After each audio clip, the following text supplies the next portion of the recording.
ದೇವರ ಅತಿ ಪರಿಶುದ್ಧ ನಾಮಕ್ಕೆ ಸ್ತೋತ್ರವಾಗಲಿ. ಈ ವಿಡಿಯೋವನ್ನ ಲಕ್ಷ್ಯ ಬಿಟ್ಟು ಗಮನಿಸಿಕೊಳ್ತಾ ಇರುವ ನಿಮ್ಮೆಲ್ಲರನ್ನ ಸರಿಸಾಟಿ ಇಲ್ಲದ ನಾಮವಾಗಿರುವ ನಸರೇತಿನ ಯೇಸು ಕ್ರಿಸ್ತನೆಂಬ ಅಧಿಕಾರವುಳ್ಳ ಜೀವವುಳ್ಳ ಏಕದೇವರ ನಾಮದಲ್ಲಿ ಈ ಒಂದು ವಿಡಿಯೋಗೆ ಸ್ವಾಗತ ಮಾಡಲಿಕ್ಕೆ ನಾನು ಇಷ್ಟಪಡ್ತಾ ಇದ್ದೀನಿ. ಕಳೆದ ವಿಡಿಯೋನಲ್ಲಿ ನಾನು ನೀವು ಧ್ಯಾನಿಸಿದಂತಹ ಒಂದು ವಿಷಯವಾಗಿತ್ತು ಕೃಪೆ. ಈ ದಿವಸ ನಾನು ನೀವು ಧ್ಯಾನಿಸಲಿಕ್ಕೋಸ್ಕರವಾಗಿ ಹೋಗ್ತಾ ಇರುವಂತಹ ಒಂದು ವಿಷಯವಾಗಿದೆ ಮತ್ತಾಯ ಬರೆದಂತಹ ಸುವಾರ್ತೆ 28ನೇ ಅಧ್ಯಾಯ 19ನೇ ವಚನ. ಯಾತಕ್ಕೋಸ್ಕರವಾಗಿ ಈ ಮತ್ತಾಯ ಬರೆದಂತ ಸುವಾರ್ತೆ 28:19 ನಾನು ನಿಮ್ಮ ಮುಂದೆ ಸಂಕ್ಷಿಪ್ತವಾಗಿ ವಿವರಿಸಲಿಕ್ಕೋಸ್ಕರವಾಗಿ ಇಷ್ಟಪಡ್ತಾ ಇದ್ದೀನಿ. ಅಂದ್ರೆ ಇದುವರೆಗೂ ಇಡೀ 300ರ ಆಸುಪಾಸಿನಿಂದ ಕೆಲವೊಂದು ಜನರು ಈ ವಾಕ್ಯದ ಆಳಾರ್ಥವನ್ನ ಸರಿಯಾಗಿರುವಂತ ಅರ್ಥವನ್ನ ತಿಳಿದುಕೊಳ್ಳೇ ಇಲ್ಲ. ಇವತ್ತಿನವರೆಗೂ ಸಹ ಅದರ ಅರ್ಥ ಏನಿದೆಯೋ ಅದನ್ನ ಗಮನದಲ್ಲಿ ಇಟ್ಕೊಳ್ಳದಂತೆ, ಅದನ್ನ ಲಕ್ಷ್ಯವಾಗಿ ತೆಗೆದುಕೊಳ್ಳದೆ, ಅದು ಏನಿದೆಯೋ ಹಾಗೆ ಸುಮ್ಮನೆ ಬಾಯಿ ಉಚ್ಚಾರಣೆ ಮೂಲಕವಾಗಿ ಹೋಗುವಂತವ್ರು ಅನೇಕರಿದ್ದಾರೆ. ಆ ಕಾರಣದಿಂದ ಈ ದಿವಸ ಸಂಕ್ಷಿಪ್ತವಾಗಿ ಈ ಒಂದು ವಾಕ್ಯ ಭಾಗವನ್ನ ನಿಮ್ಮ ಮುಂದೆ ವಿವರಿಸಲಿಕ್ಕೋಸ್ಕರವಾಗಿ ನಾನು ಇಷ್ಟಪಡ್ತಾ ಇದ್ದೀನಿ. ಅಲ್ಲಿ ಆದ್ದರಿಂದ ನೀವು ಹೊರಟು ಹೋಗಿ ಎಲ್ಲಾ ದೇಶಗಳ ಜನರನ್ನ ಶಿಷ್ಯರನ್ನಾಗಿ ಮಾಡಿರಿ, ಅವರಿಗೆ ತಂದೆಯ ಮಗನ ಪವಿತ್ರಾತ್ಮನ ಹೆಸರಿನಲ್ಲಿ ದೀಕ್ಷಾ ಸ್ನಾನ ಮಾಡಿಸಿ ಅಂತ ಹೇಳ್ಬಿಟ್ಟು ವಾಕ್ಯ ಭಾಗ ಹೇಳ್ತದೆ. ಮೊದಲನೇದಾಗಿ ತರ್ಜುಮೆ ಮಾಡುವಂತವ್ರು, ಕನ್ನಡದಲ್ಲಿ ತರ್ಜುಮೆ ಮಾಡುವಂತವ್ರು ಏನ್ ಮಾಡಿದ್ರು ಗೊತ್ತಾ? ತಂದೆಯ ಆದ್ಮೇಲೆ ಕಾಮ ಇಟ್ರು, ಮಗನ ಆದ್ಮೇಲೆ ಕಾಮ ಇಟ್ರು, ಪವಿತ್ರಾತ್ಮ, ಈ ಮೂರನ್ನ ಬೇರೆ ಬೇರೆ ಮಾಡಿದ್ರು. ತಂದೆಯ ಮಗನ ಪವಿತ್ರಾತ್ಮನ ಅಂತ. ಆದ್ರೆ ನೀವು ಗ್ರೀಕ್ ಟೆಕ್ಸ್ಟ್ ಅನಾಲಿಸಿಸ್ ಮಾಡೋದಾದ್ರೆ ಅಲ್ಲಿ ನೀವು ಗಮನಿಸಿರಿ ಒಂದು ಬಾರಿ ಏನು ಅಂತ ಹೇಳೋದಾದ್ರೆ ಅಲ್ಲಿ ಕಾಮನೇ ಇಲ್ಲ. ಮೊದಲನೇದಾಗಿ ಆ ತಪ್ಪನ್ನ ಮಾಡಿದ್ರು. ಈ ತ್ರಯೇಕತ್ವ ಅಂತ ಅನ್ಕೊಂಡು ತಂದೆ ಒಬ್ಬರಿದ್ದಾರೆ, ಮಗ ಒಬ್ಬರಿದ್ದಾರೆ, ಪವಿತ್ರಾತ್ಮ ಒಬ್ಬರಿದ್ದಾರೆ ಅನ್ನುವಂಥದ್ದನ್ನ ತಿಳಿಸ್ಲಿಕ್ಕೋಸ್ಕರವಾಗಿ ಈ ಪ್ರಯತ್ನ ಮಾಡಲಾಯಿತು. ಇದು ಸ್ಪಷ್ಟವಾಗಿ ನಮಗೆ ಗೊತ್ತಾಗ್ತದೆ. ತದನಂತರವಾಗಿ ನಾವು ಅಲ್ಲಿ ನೋಡ್ತಾ ಇದ್ದೀವಿ, ತಂದೆಯ ಮಗನ ಪವಿತ್ರಾತ್ಮನ ಹೆಸರಿನಲ್ಲಿ ದೀಕ್ಷಾ ಸ್ನಾನ ಮಾಡಿಸಿ ಅಂತ ಸತ್ಯವೇದ ಹೇಳ್ತದೆ. ಆದ್ರೆ ಇವತ್ತಿನ ದಿವಸದಲ್ಲಿ ಏನ್ ಮಾಡ್ತಾರೆ ಗೊತ್ತಾ? ತಂದೆಯ ಮಗನ ಪವಿತ್ರಾತ್ಮನ ಹೆಸರಿನಲ್ಲಿ ದೀಕ್ಷಾ ಸ್ನಾನ ಮಾಡಿಸ್ತಾ ಇದ್ದೀವಿ ಅಂತ ಹೇಳಿ ಹೆಸರನ್ನ ಉಚ್ಚಾರಣೆ ಮಾಡೋದಿಲ್ಲ. ಉದಾಹರಣೆಗೆ ನಾನು ಯಾವ ರೀತಿಯಾಗಿ ಹೇಳುತ್ತೇನೆ ಅಂತ ಹೇಳೋದಾದ್ರೆ, ನಿಮ್ಮ ತಂದೆ ಹೆಸರನ್ನ ಬರೀರಿ ಅಂತ ಹೇಳೋದಾದ್ರೆ ನೀವು ತಂದೆ ಅಂತ ಬರೆಯೋದಿಲ್ಲ. ತಂದೆಗೊಂದು ಹೆಸರಿದೆ, ಆ ಹೆಸರನ್ನ ಬರೀತೀರಿ. ನಿಮ್ಮ ಮಗನ ಹೆಸರನ್ನ ಬರೀರಿ ಅಂತ ಹೇಳಿದ್ರೆ ಮಗ ಅಂತ ಬರೆಯೋದಿಲ್ಲ, ಮಗನ ಹೆಸರನ್ನ ಬರೀತೀರಿ. ನೀವು TC ನಲ್ಲಿ ನಿಮ್ ತಂದೆ ಹೆಸರು ಅಂತ ಬರೆಯುವಾಗ ತಂದೆ ಹೆಸರು ಅಂತಿರುವಾಗ ಅಲ್ಲೊಂದು ಕಾಲಮ್ ನಲ್ಲಿ ಏನು ಬರೀದಲೆ ಅಲ್ಲಿ ಹಂಗೆ ನಿಲ್ಲಾಗಿದೆ ಅಂತ ಹೇಳೋದಾದ್ರೆ ಅದರಲ್ಲಿ ನೀವು ಫಿಲ್ ಮಾಡಬೇಕು ನಿಮ್ಮ ತಂದೆ ಹೆಸರನ್ನ. ಪರಮೇಶ್ ಅಂತಿರೋದಾದ್ರೆ ಪರಮೇಶ್ ಅಂತ ಹೇಳ್ಬೇಕು, ಸೋಮೇಶ ಅಂತಿರೋದಾದ್ರೆ ಸೋಮೇಶ ಅಂತಿರ್ಬೇಕು, ಜೋಸೆಫ್ ಅಂತಿದ್ರೆ ಜೋಸೆಫ್ ಅಂತ ಬರಿಬೇಕು. ಇಲ್ದೇ ಹೋದ್ರೆ ಏನಾಗ್ಬಿಡ್ತದೆ ಗೊತ್ತಾ? ತಂದೆ ಹೆಸರು ಅಂತಿರುವಾಗ ನೀವು ತಂದೆ ಅಂತ ಬರೆದ್ರೆ ಅದನ್ನ ವ್ಯಾಲಿಡ್ ಆಗಿ ತಗೊಳ್ಳಲ್ಲ, ಇನ್ವ್ಯಾಲಿಡ್ ಮಾಡ್ಬಿಡ್ತಾರೆ. ಅದೇ ರೀತಿಯಾಗಿ ಈ ಲೌಕಿಕವಾಗಿರುವಂತ ಕೆಲವೊಂದು ವಿಷಯಗಳಲ್ಲೇ ಹೆಸರನ್ನ ಬರೀರಿ, ತಂದೆ ಹೆಸರನ್ನ ಬರೀರಿ ಅಂತ ಹೇಳುವಾಗ ತಂದೆ ಹೆಸರನ್ನ ಬರೀದಲೆ ತಂದೆ ಅನ್ನುವಂತ ಸ್ಥಾನನಾಮ ಇಡೋದಾದ್ರೆ ಅದನ್ನ ಪರಿಗಣನೆಗೆ ತೆಗೆದುಕೊಳ್ಳಲಿಲ್ಲವಾದ್ರೆ ಸತ್ಯವೇದದಲ್ಲಿ ಹೇಳ್ತಾ ಇದೆ ತಂದೆಯ ಮಗನ ಪವಿತ್ರಾತ್ಮನ ಹೆಸರಿನಲ್ಲಿ ದೀಕ್ಷಾ ಸ್ನಾನ ಮಾಡಿಸಿ ಅಂತ.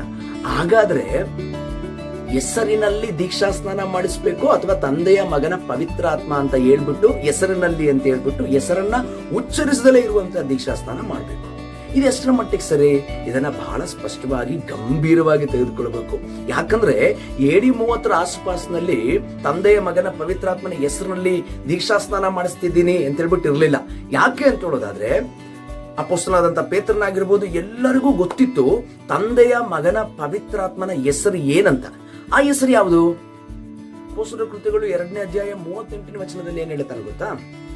ಪೇತ್ರನು ಅವರಿಗೆ, ನಿಮ್ಮ ಪಾಪಗಳು ಪರಿಹಾರವಾಗುವುದಕ್ಕಾಗಿ ನಿಮ್ಮಲ್ಲಿ ಪ್ರತಿಯೊಬ್ಬರು ದೇವರ ಕಡೆಗೆ ತಿರುಗಿಕೊಂಡು ಯೇಸು ಕ್ರಿಸ್ತನ ಹೆಸರಿನ ಮೇಲೆ ದೀಕ್ಷಾ ಸ್ನಾನ ಮಾಡಿಸಿಕೊಳ್ಳ್ರಿ, ಆಗ ನೀವು ಪವಿತ್ರಾತ್ಮ ದಾರವನ್ನ ಹೊಂದುವಿರಿ ಅಂತ.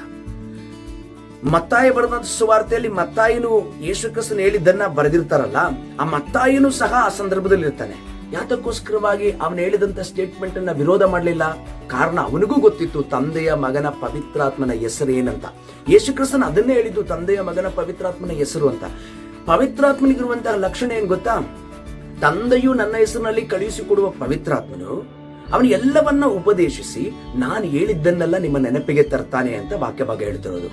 ಪವಿತ್ರಾತ್ಮ ಯೇಸು ಕ್ರಿಸ್ತನು ಹೇಳಿದ್ದನ್ನೇ ನೆನಪಿಗೆ ತಂದಿದ್ದು ಪೇತ್ರನಿಗೆ. ಪವಿತ್ರಾತ್ಮನ ಕೆಲಸ ಅದೇ ಆಗಿತ್ತು.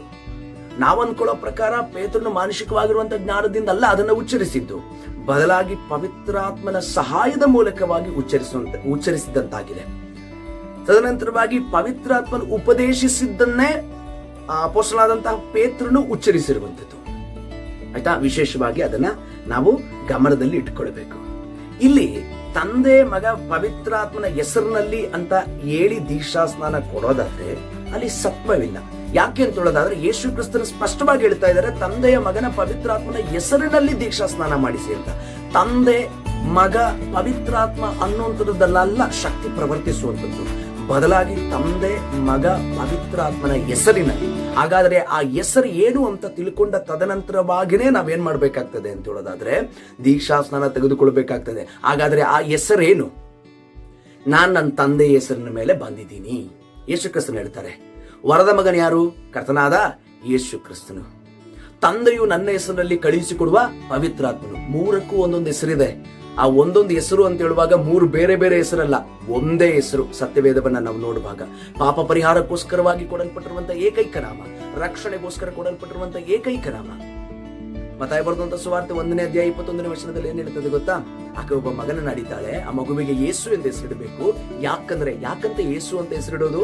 ಯಾಕಂದ್ರೆ ಆತನೇ ತನ್ನ ಜನರನ್ನ ಅವರ ಪಾಪಗಳಿಂದ ಬಿಡಿಸಿ ಕಾಯುವನು ಅಂತ. ಪಾಪ ಪರಿಹಾರದ ಸೆಷನ್ ನಲ್ಲಿ ಪಾಪ ಪರಿಹಾರಕ್ಕೋಸ್ಕರವಾಗಿರುವಂತಹ ಹೆಸರನ್ನ ಉಚ್ಚರಿಸದೆ ಹೋದ್ರೆ ಪ್ರಯೋಜನ ಏನು? ಇದನ್ನ ಗಮನದಲ್ಲಿಟ್ಟುಕೊಳ್ಬೇಕು. ತದನಂತರವಾಗಿ ಮುಂದಿನ ಎಲ್ಲಾ ಪ್ರಕ್ರಿಯೆಗಳನ್ನು ಮಾಡಬೇಕು. ಇಡೀ 30 ಆಸ್ಪಾಸ್ನಲ್ಲಿ ಎಲ್ಲೂ ಸಹ ಇಲ್ಲ. ಸತ್ಯವೇದದಲ್ಲಿ ಎಲ್ಲಾದ್ರೂ ಒಂದು ಕಡೆ ಏನು ಅಂತ ಹೇಳೋದಾದ್ರೆ ತಂದೆ ಮಗ ಪವಿತ್ರಾತ್ಮನ ಹೆಸರಿನಲ್ಲಿ ದೀಕ್ಷಾ ಸ್ನಾನ ಮಾಡಿಸಿದ್ರು ಅಂತಿದ್ಯಾ? ಇಲ್ಲ. ಯೇಸು ಕ್ರಿಸ್ತನ ಹೆಸರಿನಲ್ಲಿ ದೀಕ್ಷಾ ಸ್ನಾನ ಮಾಡಿಸಿದ್ರು, ಯೇಸು ಕ್ರಿಸ್ತನ ಹೆಸರಿನಲ್ಲಿ ದೀಕ್ಷಾ ಸ್ನಾನ ತಗೊಂಡ್ರು. ಪೌಲನು ಆ ದೀಕ್ಷಾ ಸ್ನಾನವನ್ನು ಒಪ್ಕೊಂಡ, ಪೇತ್ರನು ದೀಕ್ಷಾ ಸ್ನಾನವನ್ನು ಒಪ್ಕೊಂಡ, ಸ್ನಾನಿಕನಾದಂತ ಯೋಹಾನನ ಶಿಷ್ಯರು ಈ ದೀಕ್ಷಾ ಸ್ನಾನವನ್ನ ಒಪ್ಪಿಕೊಳ್ಳುತ್ತಾರೆ. ಆದರೆ ಇವತ್ತಿನ ದಿವಸದಲ್ಲಿರುವಂತಹ ಅನೇಕ ಸಭೆಯ ವಿಶ್ವಾಸಿಗಳು, ಸಭಾಪಾಲಕರು ಇದನ್ನ ಒಪ್ಪಿಕೊಳ್ಳದೆ ಇರುವಂತ ಕಾರಣ ಯಾಕೆ ಗೊತ್ತಾ? AD 213ರಿಂದ ಪ್ರಾರಂಭವಾದಂತಹ ತರ್ತುಲ್ಯನ ಉಪದೇಶ. ಮುಖ್ಯವಾಗಿ ತಿಳಿದುಕೊಳ್ಬೇಕು, ದೇವರ ವಾಕ್ಯ ಏನು ಹೇಳ್ತದೋ ಅದನ್ನ ಅಂಗೀಕಾರ ಮಾಡಬೇಕು. ಪೇತ್ರನ ಮಾತನ್ನ ಮಾನಸಿಕವಾಗಿ ಅಂತ ನೀವೇನಾದ್ರೂ ಬಿಂಬಿಸೋದಾದ್ರೆ, ಗಲಾತ್ಯದವರಿಗೆ 1ನೇ ಅಧ್ಯಾಯ 8ನೇ ವಚನ ಏನ್ ಹೇಳ್ತದೆ ಗೊತ್ತಾ? ಪೌಲನು ಗಲಾತ್ಯದವರಿಗೆ ಏನ್ ಹೇಳ್ತಾನೆ ಗೊತ್ತಾ? ನಾವು ನಿಮಗೆ ಸಾರಿದ ಸುವಾರ್ತೆಗೆ ವಿರುದ್ಧವಾದದನ್ನ ನಾವೇ ಆಗ್ಲಿ ಪರಲೋಕದಿಂದ ಬಂದ ದೇವದೂತನೇ ಆಗ್ಲಿ ನಿಮಗೆ ಸಾರಿದರೆ ಶಾಪಗ್ರಸ್ತನಾಗ್ಲಿ ಅಂತ. ಇದರ ಅರ್ಥ ಏನು ಅಂತ ಹೇಳೋದಾದ್ರೆ, ಹೇಳಬೇಕಾಗಿರುವಂತ ಸುವಾರ್ತೆ ಏನೇನಿದೆಯೋ ಅಥವಾ ಏನೇನು ಪ್ರಕ್ರಿಯೆಗಳಿದೆಯೋ ಅದನ್ನೆಲ್ಲ ಹೇಳಾಗಿದೆ. ಇದಕ್ಕೆ ಹೊಸದಾಗಿ ಆಡ್ ಮಾಡೋದಾದ್ರೆ, ಅದನ್ನ ತೆಗೆದಾಕೋದಾದ್ರೆ ಯಾರಾಗ್ತಾರಂತೆ? ಶಾಪಗ್ರಸ್ತರಾಗ್ತಾರೆ ಅಂತ ಸತ್ಯವೇದ ಹೇಳ್ತಾ ಇದೆ. ಇದನ್ನ ಮುಖ್ಯವಾಗಿ ಗಮನದಲ್ಲಿಟ್ಟುಕೊಳ್ಬೇಕು. ಆ ಕಾರಣದಿಂದ ಅನೇಕ ಜನರಿಗೆ ಇದು ಕೋಪ ಬರ್ಬೋದು, ಸಿಟ್ಟು ತರಬಹುದು. ಆದ್ರೆ ಒಂದು ವಿಷಯವನ್ನ ಅರ್ಥ ಮಾಡಿಕೊಳ್ಬೇಕು, ಮುಖ್ಯವಾಗಿ ಕರ್ತನಾದ ಯೇಸು ಕ್ರಿಸ್ತನ ಹೆಸರಿನಲ್ಲಿರುವಂತಹ ದೀಕ್ಷಾ ಸ್ನಾನ ಪರಿಪಕ್ವತೆಯಿಂದ, ಅರ್ಥ ಗಾಂಭೀರ್ಯತೆಯಿಂದ ಕೂಡಿರುವಂತದ್ದಾಗಿದೆ. ಇದನ್ನು ಅಂಗೀಕರಿಸಬೇಕು. ದೇವರು ನಿಮ್ಮೆಲ್ಲರನ್ನ ಆಶೀರ್ವದಿಸಲಿ.